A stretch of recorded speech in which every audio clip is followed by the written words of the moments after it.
Oke, terima kasih kepada Bapak Refri Manongko atas kehadirannya pada Zoom kita kali ini. Jadi sebelumnya saya akan menjelaskan tujuan Zoom kita pada pagi hari ini adalah untuk mewawancarai sedikit bertanya-tanya mengenai pelayanan Bapak Refri Manongko untuk tujuan proyek akhir UAS mata kuliah pendidikan agama kami. Oke, sebelum kita mulai, kita awali dulu dengan doa. Mari kita berdoa. Terima kasih Tuhan yang baik atas berkat-Mu di sepanjang kehidupan kami Tuhan. Kalau pada kesempatan yang baik kali ini Tuhan, kami akan eh, laksanakan wawancara Tuhan kepada Bapak Revi Manongko mengenai pelayanannya.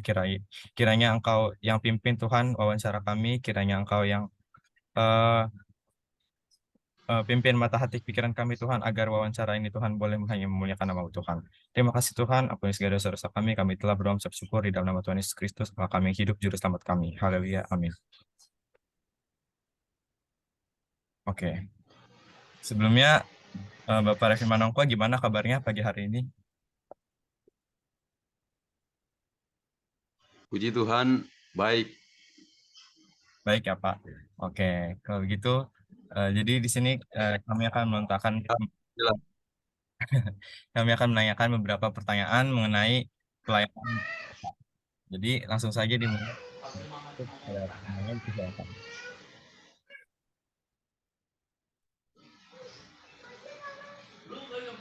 Baik, Pak. Saya izin memulai untuk bertanya ya, Pak. Ya, baik. Oke, ya. Baik, Pak.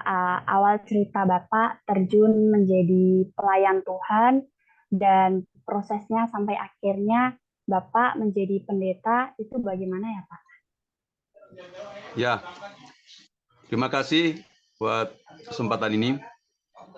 Awalnya saya sama sekali tidak ada niat atau cita-cita menjadi hamba Tuhan atau pendeta.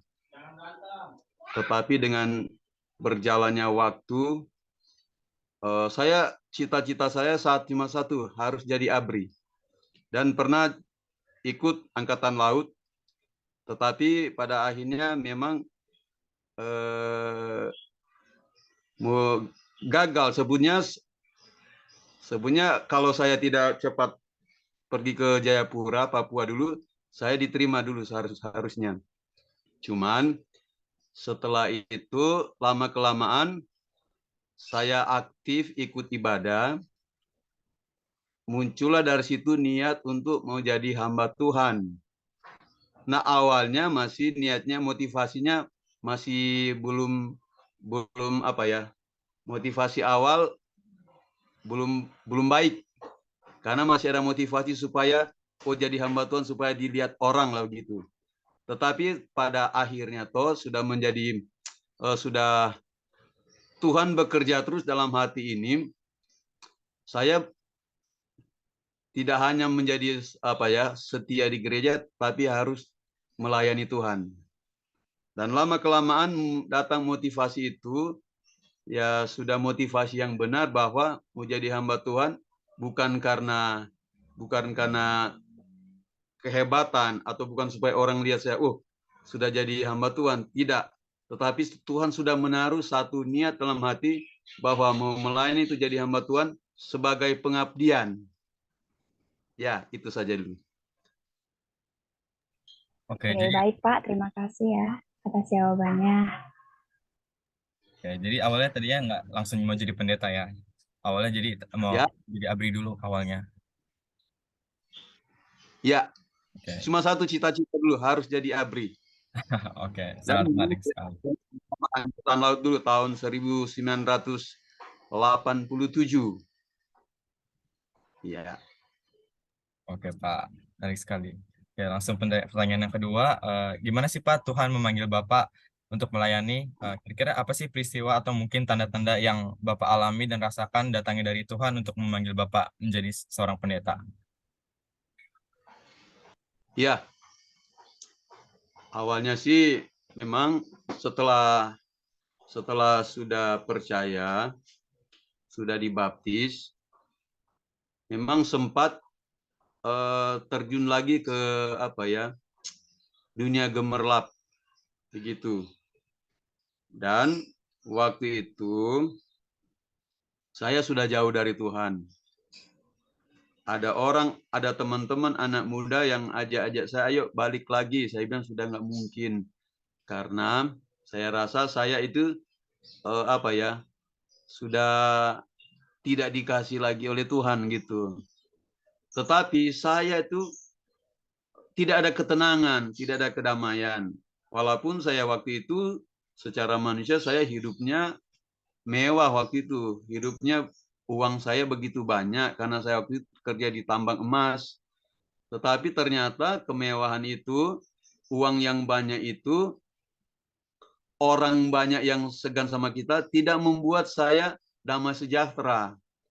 Dan merasa saya takut, seperti ada yang kejar-kejar, tapi tidak ada. Jadi saya dikejar, artinya dikejar dosa pada waktu itu.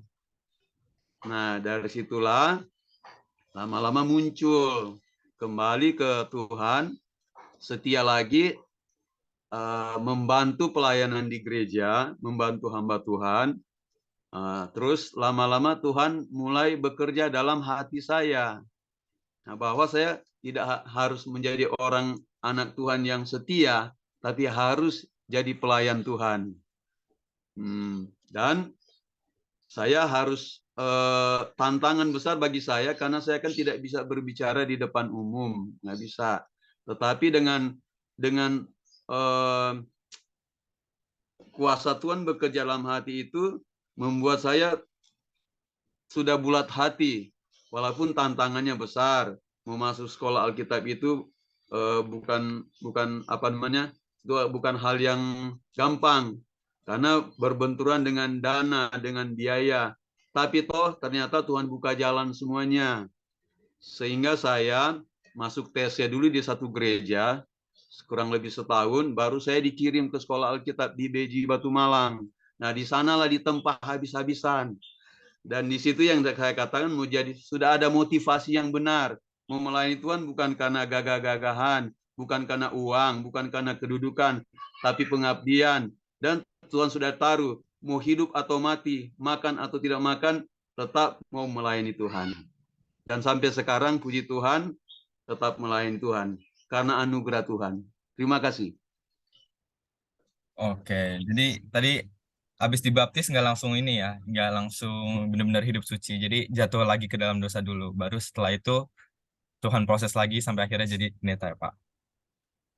Ya, benar. Karena memang rupanya oma dari netanya itu senantiasa setia mendoakan saya siang malam. Haleluya. Oke, Saya mau nangis teringat itu. Doa dari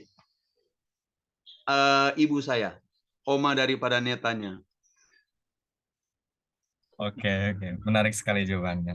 Langsung lanjut ke pertanyaan selanjutnya.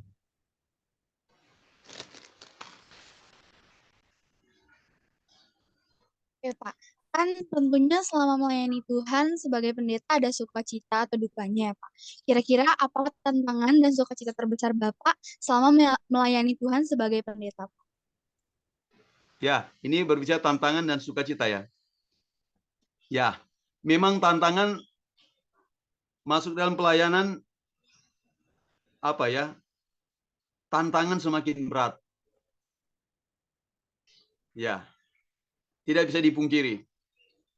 Tetapi ketika kita motivasi kita sungguh-sungguh melayani Tuhan dan berserah sungguh-sungguh dan percaya sungguh-sungguh pada Tuhan, Tuhan yang memberikan kekuatan. Kembali lagi ke motivasi. Walaupun masalah begitu berat, tantangan yang saya alami dari internal dan eksternal. Dan yang paling berat saya alami dari internal. Itu. Tetapi aku mendapat tantangan yang berat itu, saya dapat jawaban dari Tuhan. Ya, saya mendapat jawaban dari kitab Mazmur 55 tentang Daud. Bagaimana Daud dulu dikhianati oleh orang kepercayaannya Ahitofel, orang kepercayaannya yang mengkhianati dia. Sehingga dia jawabannya di situ nggak ada lain ketika menghadapi tantangan yang berat, lari di kaki Tuhan. Artinya datang mencari Tuhan dan berdoa. Dan situ dapat jawaban, dan di situ kita mendapatkan damai sejahtera. Ya, jadi kita damai sejahtera itu seperti yang di Yohanes pasal 14 ayat 27, yang bahasa aslinya eirene, artinya damai sejahtera di tengah-tengah dunia yang tidak ada damai. Artinya kita bisa ada sukacita, ada damai sejahtera di tengah-tengah kita menghadapi tantangan yang berat. Itulah damai sejahtera dari Tuhan yang melampaui segala akal, kata kitab Filipi pasal 4 ayat 7. Damai sejahtera yang melampaui segala akal akan menyertai kita kalau kita sungguh-sungguh mau mengiring Tuhan, melayani Tuhan dengan motivasi yang benar. Mati hidup di tangan Tuhan. Seperti Daniel dan teman-teman bilang, Tuhan mau tolong atau tidak mau tolong, saya mau tetap setia kepada Tuhan, melayani Tuhan. Dan mereka dapat kekuatan daripada Tuhan. Dan kalau kita sudah berdoa, sudah mendapat kelegaan, damai sejahtera, pasti masalah itu kita dapat hadapi dan Tuhan bisa selesaikan. Tinggal tunggu waktunya. Dan benar, satu persatu masalah itu Tuhan selesaikan. Sampai saat ini, yang dulunya kami tidak punya rumah, kontrak sana sini, akhirnya sekarang ini hasilnya ketaatan dan kesetiaan kepada Tuhan. Di tengah-tengah tantangan ada sukacita, dan Tuhan jawab apa yang kami gumuli supaya memiliki rumah sendiri. Nah, inilah rumahnya sekarang. Itu luar biasa, melayani Tuhan dengan motivasi yang benar. Terima kasih.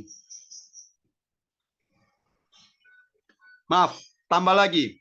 Ada tantangan yang paling berat kami dulu, merindukan keturunan. Karena menikah usia sudah agak tua, pasti yang salah satu prioritas kami selain pelayanan, keturunan. Tapi sudah ke dokter bilang sudah nggak ada harapan.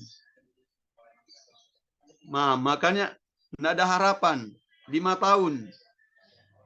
Nah, setelah itu bergumul terus, Tuhan jawab pergumulan kami untuk minta keturunan. Nah, inilah yang namanya Tuhan kasih. Kami berdoa, Tuhan biar cuma satu saja. Tapi Tuhan itu baik. Minta satu dapat bonus satu. Minta satu dapat dua. Yang pertama, inilah netanya. Kenapa namanya netanya? Mau tahu namanya netanya? Yang dijadikan Yehova. Artinya yang dijadikan Tuhan. Ini anak anugerah. Anak permohonan ini. Itu salah satu tantangan kami. Gitu. Nggak bisa dapat keturunan. Tapi berdoa. Membaca di Roma pasal 4 ayat 18-19 tentang Abraham yang sudah 100 tahun dan istrinya 85 tahun sudah mati haid. Nggak mungkin dapat keturunan. Tapi bagi Tuhan tidak ada yang mustahil. Haleluya. Dapatlah netanya ini. Itulah netan. Dan dapat bonus lagi. Ada adiknya sekarang. Namanya Nesher. Ya, yaitu sukacitanya. Dukacita dan sukacitanya dalam melayani Tuhan. Haleluya. Oke. Haleluya. Jadi banyak ya tantangan dan sukacitanya. Terus dalam menghadapi tantangan tersebut pasti juga ada sukacita. Terus Tuhan juga selesaikan satu persatu tantangannya. Terus supaya pelayanannya makin berkembang ya Pak.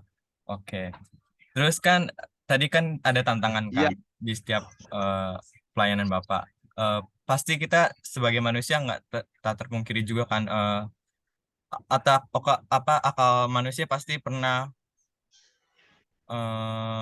terkadang untuk ada rasa untuk meninggalkan pelayanan atau untuk menyerah kepada Tuhan karena tantangannya begitu berat. Kira-kira apa sih motivasi Bapak untuk tetap dalam pelayanan meskipun tantangan begitu berat?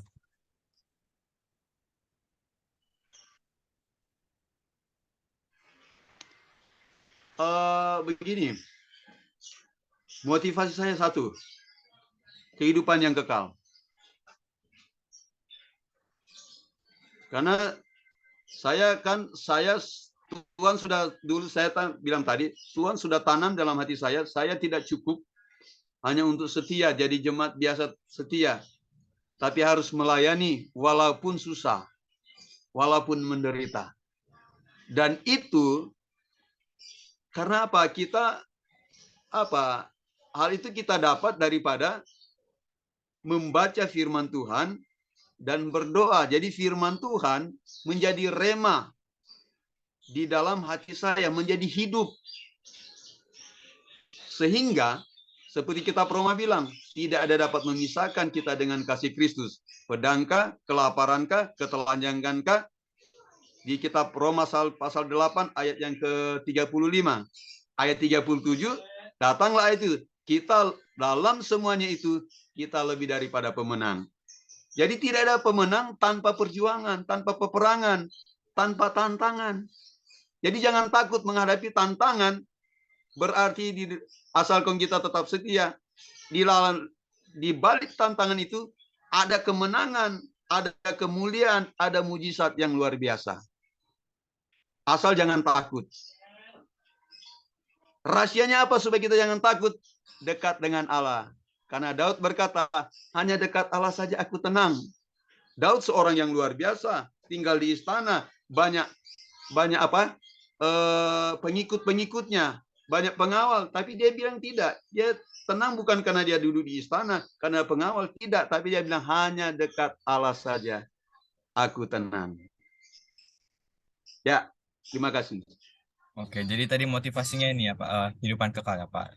Terus dalam meraih kehidupan kekal juga justru banyak yang harus dilalui. Seperti tadi ada ilustrasi dari Daud, kita harus tetap setia kepada Tuhan.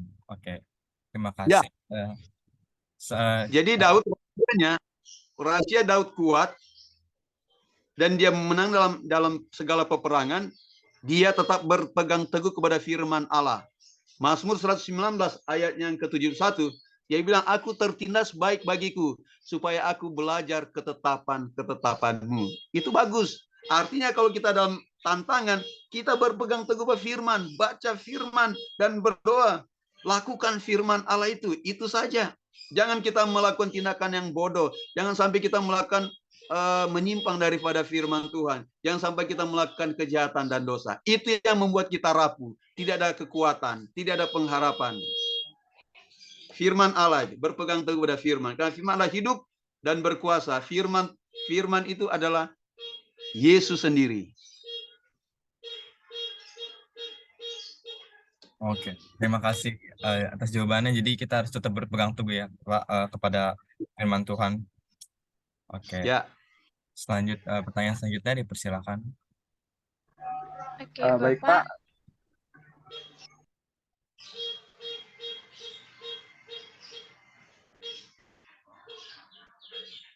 Baik Pak, kita kan sebagai orang Kristen kan punya ayat pegangan hidup nih Pak. Ya. Nah, kalau boleh tahu ayat pegangan Bapak apa ya Pak? Ayat pegangan Bapak saat Bapak terpuruk, siapa tahu bisa jadi pedoman juga bagi kita Pak. Ayat pegangan saya dulu, yang pertama dulu waktu sekolah Alkitab, Matius 6 ayat 33. Jadi kekhawatiran kan, di situ berbicara tentang kekhawatiran, makan minum pakai. Tapi ayat kuncinya ayat 33, cari dahulu kerajaan Allah dan kebenarannya, maka semuanya itu, apa yang kita khawatirkan tentang materi, Tuhan akan tambahkan. Jadi kita harus tahu prioritas kita dulu. Kerajaan Allah, kebenaran, prioritas kita Tuhan. Hidup kebenaran, hidup seperti seolah-olah kita sudah di sorga, tidak ada dosa, tidak ada kejahatan. Kembali lagi kepada firman yang seutuhnya.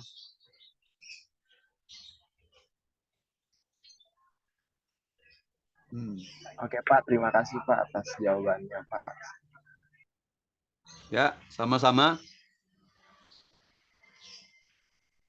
Baik Pak, untuk pertanyaan selanjutnya, Bapak sebagai hamba Tuhan nih pasti punya kan Pak tokoh Alkitab yang menjadi teladan Bapak.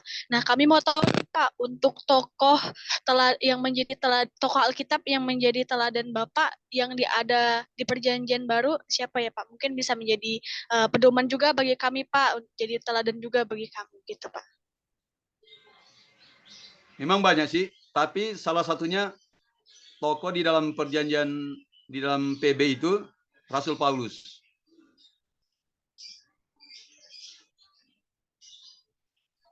Oke, bisa Bapak berikan alasan Pak, apa sih kenapa Rasul Paulus itu yang menjadi teladan bagi Bapak begitu? Mungkin ada cerita dari Rasul Paulus yang membuat Bapak tertarik menjadikan, wah tokoh ini sangat menarik saya gitu, sehingga ini jadi teladan buat saya gitu Pak.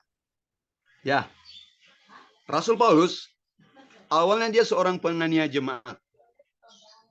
Tetapi ketika sudah bertemu dengan Tuhan, berjumpa dengan Tuhan, percaya dan sudah bertobat, dia melayani, dia bilang, dia gambarkan dia lebih gila daripada rasul-rasul lain. Artinya yang murid-murid Yesus dulu 12 yang sedang menjadi rasul. Artinya dia lebih gigih melayani walaupun tantangannya begitu berat. Kalau dia bilang bahaya di laut, bahaya di darat, kelaparan, tidak makan dan lain sebagainya, ada di kitab Korintus, 2 Korintus pasal 11 di sana. Rincian tantangan ternyata yang dialami oleh Paulus luar biasa. Dia menderita sakit. Pokoknya penderitaannya luar biasa kalau kita baca. Tapi dia bilang dia melayani sekuat tenaga, begitu gigih. Walaupun toh banyak tantangan, namun dia bilang segala perkara dapat kutanggung di dalam Dia yang memberikan kekuatan kepadaku. Gitu. Sehingga Paulus dia bilang dia sampai darah terakhir. Sampai kawan baca di kitab Timotius. Dia melayani sampai akhir hidupnya. Nah, itu yang saya bilang, dia sebagai salah satu panutan saya di dalam PB, Perjanjian Baru. Karena memang banyak penderitaan yang dia alami, tapi dia teguh, tetap kuat. Akhirnya sekali dia sudah melayani Tuhan, dia tidak mau mundur. Karena dia tahu segala jeripayanya tidak sia-sia. Ada mahkota kehidupan yang kekal. Nah, ini yang memotivasi saya. Motivasi saya untuk mendapat mahkota kehidupan yang kekal. Karena firman Allah berkata, penderitaan-penderitaan yang kita alami di dunia ini tidak sebanding dengan mahkota kemuliaan yang kekal. Ya, itu saja. Terima kasih. Oke, baik, terima kasih ya Pak. Jadi tadi sudah Bapak bilang bahwa teladan Bapak di Perjanjian Baru itu adalah Rasul Paulus ya Pak. Bagaimana Tuhan sudah mengubah hidup dia. Dari awalnya dia kan bukan orang yang ini kan Pak, bukan orang yang berasal, memang awalnya bukan orang yang percaya sama Tuhan Yesus, tapi bagaimana Tuhan Yesus sudah mengubah hidupnya begitu. Dan itu yang menjadi teladan yang Bapak contoh dari Rasul Paulus ini ya Pak. Gimana juga dia sudah dari imannya, dari penderitaan yang dia alami, bahwa apapun penderitaan yang dia alami dalam masa pelayanannya itu tidak sebanding dengan apa yang akan dia dapat di kehidupan kekal yang akan Tuhan berikan nanti. Terima kasih ya Pak. Terima kasih. Oke. Masih ada lagi? Untuk pertanyaannya sudah selesai, tapi dari kita minta nih closing statement dari Bapak, pernyataan penutup sebagai untuk menutup wawancara kita kali ini. Kira-kira ada yang ingin Bapak sampaikan mengenai seperti ya. Bagi kita orang percaya dan bagi kita yang hamba Tuhan, maju terus dalam Tuhan. Apapun resikonya, apapun tantangannya, bahwa Dia Yesus Allah Immanuel yang tidak pernah tinggalkan kita. Asalkan kita terus melekat dengan Dia, dekat terus dengan Dia, percaya dan berpegang teguh firman Allah, dan jangan berbuat dosa. Pasti damai sejahtera kita akan dapat, dan kita akan mendapat kemenangan demi kemenangan, mujizat demi mujizat, sampai Yesus datang kembali. Amin. Oke, terima kasih Bapak Arif Manongko atas waktunya, atas kehadirannya. Kalau kami boleh mendengarkan mungkin sedikit sharing, sedikit cerita, terus ada berbagi firman juga dengan kami sangat apresiasi sekali. Oke, sebelum menutup wawancara kita, mari kita tutup dalam doa. Terima kasih Tuhan Yesus atas kesempatan baik Tuhan.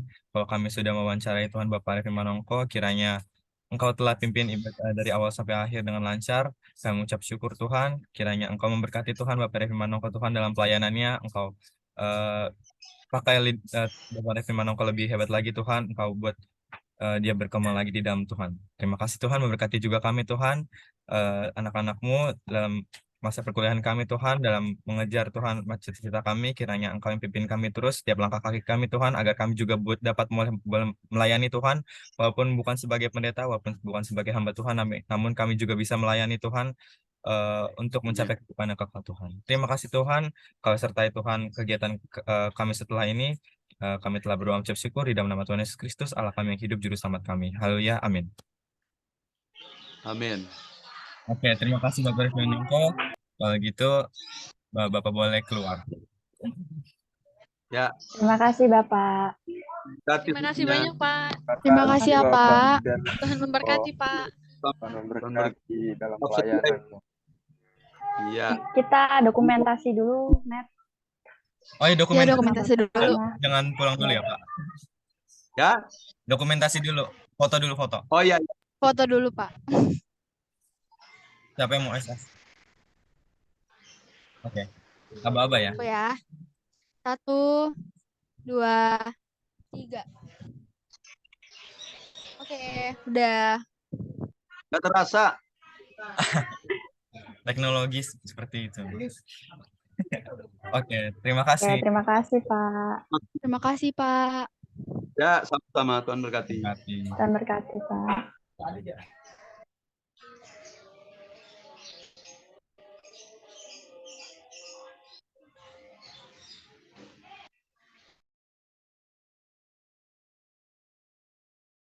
Parah aja gue sih Aku deg-degan banget. Aku capek. Parah banget. Bener. Netan, kamu tuh Sorry of Bapaknya Netan. sendiri, langsung coy, story of kayak nggak Netan. kenal. Bapak Netan Karun. Ya, Si Hopa. Satchet lagi. Keren sih tapi. Keren, guys. keren. Tapi gimana ini? 8 Asli, menit. swear. Iya, 5 menit itu udah semua. Kita potong bagian yang poin-poinnya aja nggak sih? Iya, Potong foto Ya. gitu kan. yang bahas ditanya dipotong gak sih?